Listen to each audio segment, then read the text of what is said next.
Well, hello, everybody. My name is Making Sang, first name May King. And today we've got the incredible Adam Blaze with us. How are you, Adam? I'm very good, thank you. How are you? I'm very well. Thank you so much for asking. Let's tell the world who you are. I am Adam Blaze. I'm the Chief Executive of Activity Alliance. So we are the leading national charity for disabled people working in sport and physical activity. So our role is to try and get as many disabled people as possible involved in sport and activity, physical activity in the way that they so choose. Fabulous. Now, we are here today to talk about Get Out, Get Active. What is Goga? What is Goga? Goga is this amazing, exciting UK-wide program that is all around getting people as active as possible through sport and physical activity, and that is, it's getting as active as possible in the most inclusive way. So it's for non-disabled people, disabled people. It's for everyone. So this program is around trying to get as many people enjoying the benefits of being active together as possible.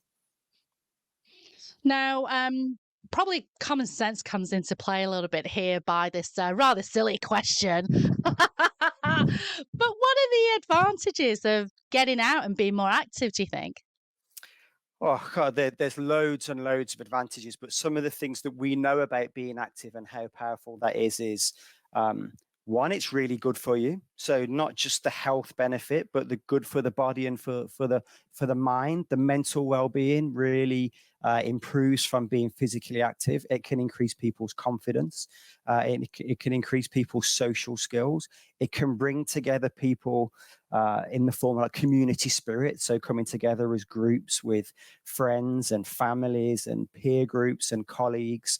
Actually, there's so many benefits of being active with people, but also being active on your own. It's great physically, mentally, for society in terms of developing community. I could talk for hours on how good it is.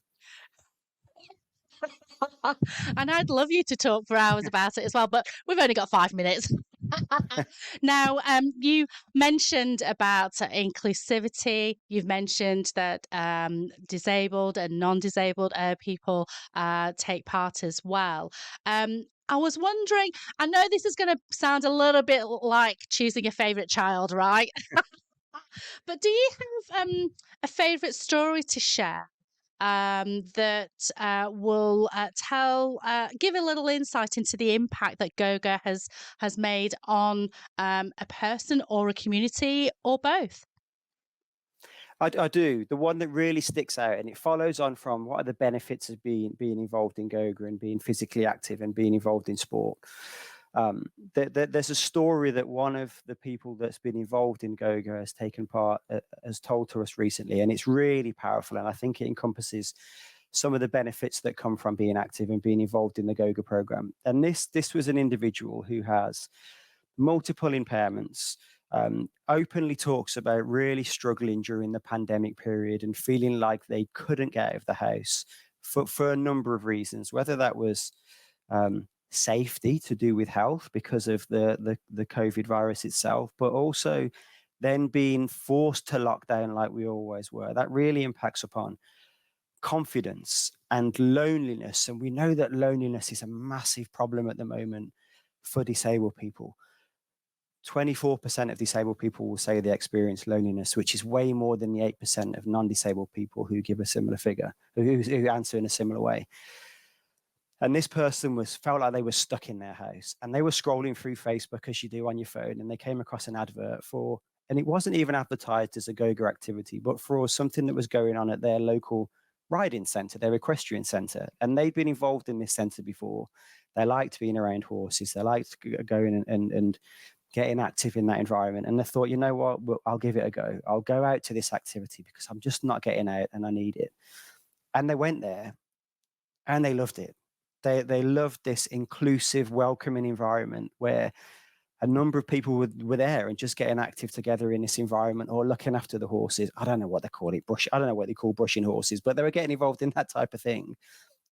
And they went back the next week, and then they went back again and again and again. Oh, And now they're going back regularly, and they become regular attendee at the Goga session. But it's not just that; it's the wider oh. impact. It's the confidence that this person has then grown because they're back Oh. engaging in people, and it's given them the ability to then go out and live their life in a much more fulfilling way than they were able to do because of the legacy of the pandemic and not being able to get active and not being able to go out. So that's one of many stories, but that is the one that really sticks in Oh. my mind because when you listen to this person speak, it's empowering and you can see the way that Goga can really influence people's lives. Now, if people wanted to find out more about Goga, maybe taking part or getting active, where can people find out more? Well, now you're testing my knowledge. Do I know the website? The best place to start is the website. So I would suggest logging on and going to getoutgetactive.co.uk. So that's getoutgetactive, all one word, .co.uk. And that will have all the detail about the program itself, the places it's delivered, and how you can access opportunities to get active through Goga. Brilliant. Well, thank you so much for your time, Adam. Don't forget to go to getactive.co.uk. Any final words before we end this broadcast, Adam? I would say go to that website, but also just embrace the power of being active, the power of the program, and it will change your life and it will change people's lives that you live with, work with, and socialize with.